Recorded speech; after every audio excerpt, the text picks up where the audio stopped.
Hello everyone, welcome back to my channel. So আবারও আসলাম আপনাদের জন্য নতুন একটা ভিডিও নিয়ে। আজকের ভিডিওতে থাকতেছে আলু অ্যান্ড টমেটো দিয়ে গরুর মাংস কলিজা ভুনো। সো গরুর মাংস কলিজা ভুনো দেখার জন্য সবাই আমার সাথে থাকুন।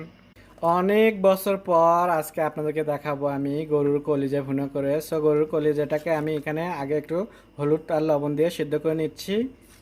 সেদ্ধ করে তারপর আপনাদেরকে ভুনো করে দেখাবো। সেদ্ধ হয়ে গেছে, এটাকে আমি এখন তুলে রেখে দিচ্ছি পানিটা ঝরে। তারপরে এটাকে সুন্দর করে কেটে ভালো করে ধুয়ে নেব, আমি নিয়ে আপনাদেরকে দেখাবো।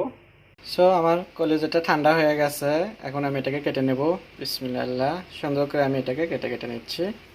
সো হয়ে গেল, আমি কলিজাটা কেটে নিলাম গরুর। এখন আমি ধুয়ে নেব এটা ভালো করে, আমি ঠান্ডা পানিতে এটাকে ধুয়ে নেব সলবল করে। সো এটাকে আমি ভালো করে ধুয়ে নিচ্ছি, দেখতেই পাচ্ছেন একদম ক্লিন হয়ে গেছে। এখন একদম আমি রান্নার জন্য চুলোয় চলে যাচ্ছি। বাকি উপকরণগুলো চুলোতে দেখাবো কি কি দিচ্ছি। বসে দিলাম, দিয়ে আমি এখন তেল দিয়ে দিচ্ছি। এখানে আমি গরুর মাংস কলিজাটা রান্না করব, সুন্দরভাবে ভুনো করে দেখাবো। তেলের সাথে আমি এখানে একটু গরম মশলা দিয়ে দিচ্ছি, সাথে আমি পেঁয়াজ কুচি দিয়ে দিচ্ছি, এর সাথে আমি একটু লবণ দিয়ে দিচ্ছি। লবণটা দিয়ে এখন আমি ভালো করে এটাকে একটু বেরেস্তা করে ভেজে নেব। পেঁয়াজটা দেখতেছেন পেঁয়াজের সুন্দর একটা কালার এসে গেছে। এখন আমি এখানে কিছু গুঁড়ো মশলা, বাটা মশলা অ্যাড করে দেবো। এখানে আমি হাফ চামিচ হলুদ পাউডার দিচ্ছি, হাফ চামিচ মরিচ পাউডার। এখানে আমি আদা রসুন বাটা, জিরে বাটা আর গোলমরিচ পাউডার নিচ্ছি। সাথে দিয়ে দিচ্ছি একটু পানি, দিয়ে এখন এটাকে আমি ভালো করে একটু কষাই নেব। ঢাকনা দিয়ে ভালো করে আমি এটা কষে নিচ্ছি একটু। দেখতেই পাচ্ছেন খুবই সুন্দর একটা কালার এসে গেছে। এখানে আমি একটু কাশ্মীরি পাউডার দিয়ে দেবো। এখন হাফ চামিচ আমি এখানে কাশ্মীরি পাউডার দিই। দেখতে দেখতে আমার কষানো হয়ে গেল গ্রেভিটা। এখন আমি এখানে গরুর মাংসের যে কলিজাটা রেডি রাখছি ওটা দিয়ে দিচ্ছি। কলিজাটা অ্যাড করার পরে এটাকে আমি আবারও একটু ভালো করে নাড়াচাড়া করবো গ্রেভির সাথে। এভাবে করে আমি 2 মিনিট এটাকে ভালো করে কষে নেব। কলিজাটা অ্যাড করার পরে আবার দেখতেই পাচ্ছেন আমি সুন্দর করে কষে নিচ্ছি। কিন্তু এখন আমি এখানে 2 মিনিট এভাবে কষাই নেব, তারপরে আপনাদেরকে দেখাবো ঝোল দিয়ে। এখানে ভালো করে কষায় নিচ্ছি, এখন দিয়ে দিচ্ছি আমি এখানে একটু পানিটা দিয়ে ভালো করে রান্না করে নেব। পানিটা দিয়ে আমি একটু নাড়াচাড়া করে মিশিয়ে নিচ্ছি, আবারও সুন্দর করে নিলাম। এখন আমি এটাকে ঢাকনা দিয়ে রান্না করে নেব। তো ঢাকনা দিয়ে শুধু রেখে দিলে কিন্তু হবে না, মাঝে মধ্যে কিন্তু এভাবে নাড়াচাড়া দিয়ে ভালো করে মিশিয়ে নিতে হবে। আমিও কিন্তু সেটাই করতেছি।